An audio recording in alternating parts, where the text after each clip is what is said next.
Welcome back. It's Tilly Storm, and in this video, I'm going to talk to you about some launch strategies or maybe some relaunch strategies that are going to help you get the word out about your podcast and bring in ideal clients and customers to your brand right off the bat. I did this back in 2017 when I first started my podcast, The Multi-Orgasmic Millionaire. But back then, it wasn't called that. It was called The Multi-Orgasmic Mama. And ever since then, I've rebranded about a year ago. So back then, it was fairly easy for people to find my show because, well, first of all, there just weren't many podcasts in my category. And second, because I did a decent enough job explaining who my podcast was for from the podcast name and the description at the time.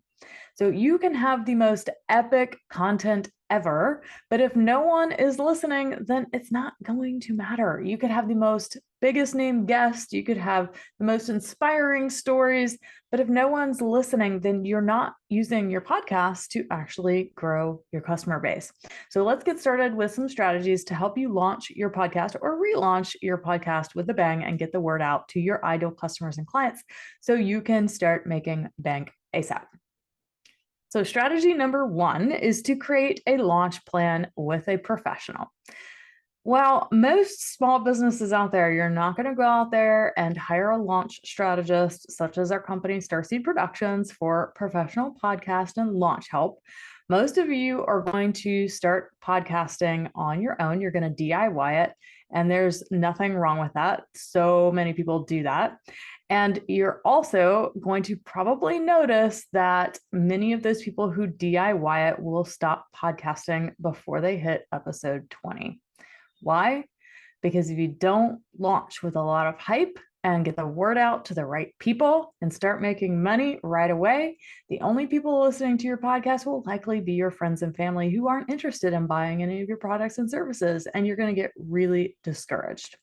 So creating a launch plan, it includes dialing in the 4 podcast identity pillars, your target niche and audience, creating bold branding, submitting your show to all of the directories correctly, enlisting launch partners, so important, booking the right guest for your show, and a content plan moving forward. The thing is, most people don't understand that podcasting itself is a full-time job, and they think they can DIY it, and that's fine. But the truth is, it's a lot of work. And most small businesses who aren't podcast experts themselves, they're going to miserably fail at their launch and become discouraged about the lack of listeners and therefore the lack of income that they're bringing into their business. So most of them think that as long as they post on social media consistently about their podcast, that they'll eventually get more listeners. But in 2023, that's not how it works anymore. You can't simply just go post on social media about your latest episode and then people are going to magically move off of social media and go onto their podcasting platform and listen to your episode. No, that's not how it works anymore. It's very, very difficult to get your social media followers off of social media to open their podcast app and start listening.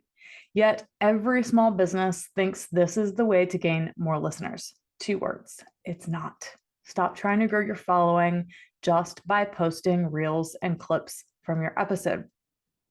Without a clear launch plan and a growth plan and the ability and accountability to follow through with that launch plan, it's likely that you won't see your customer base expand anywhere in the near future, causing you to get discouraged and burned out. So strategy number 2, I want you to invite your ideal clients to be your guests. Now, I know this sounds crazy and backwards, but the whole point of your show is to attract your ideal clients to listen to your podcast, not other experts in your field. So while everyone else out there is saying, interview the big name, get the big person, get the big expert in our field onto the podcast, what I'm going to tell you is exactly the opposite. If you want to use your podcast to grow your customer base, you're going to interview your ideal clients, not other experts. This way, you're using your podcast to grow your network of ideal clients and not experts. And this way, more of your ideal clients will be interested in listening to your show, since most people don't only want to hear from people who've already got it all figured out. They want to hear the challenges of people in the same boat as them and how they're starting to figure it out. So Once you've done interviews and you've got maybe 40 under your sleeve, by the time you launch your podcast, you'll also have an email list of at least 40 ideal clients or customers, not zero. And you may already have landed some clients and customers from your interviews who were interested in working with you before you even launch, which is the amazing part. So strategy number 3 is to leverage email marketing. If you're interviewing your ideal clients and not just other experts in your field, email marketing is a super powerful tool for staying connected with your people, for promoting your podcast and whatever products or services that you sell. So start building an email list from day one. Do not delay on the email list building. It is the key to growing your customer base with a podcast, is to stay in touch with your audience. So you can use your email list to send out updates, to send teasers, behind the scenes content, or any info about your program or product launch or whatever it is that you're putting out there. All right, strategy number 4 is to utilize SEO, search engine optimization.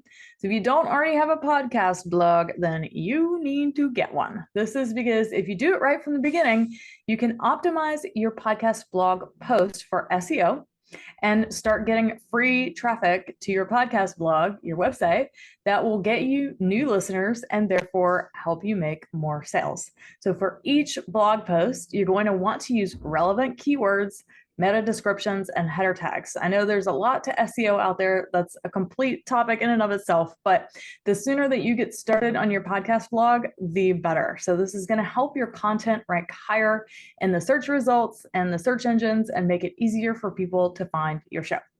All right, my loves, that's it for my best tips on marketing your podcast launch or relaunch. So if you work with a podcast launch specialist, such as us here at Starseed Productions, to create a launch plan to get you monetizing ASAP, interviewing your ideal clients, not other experts in your field, leveraging email marketing and utilizing SEO, and you'll set yourself up for long-term podcast business success.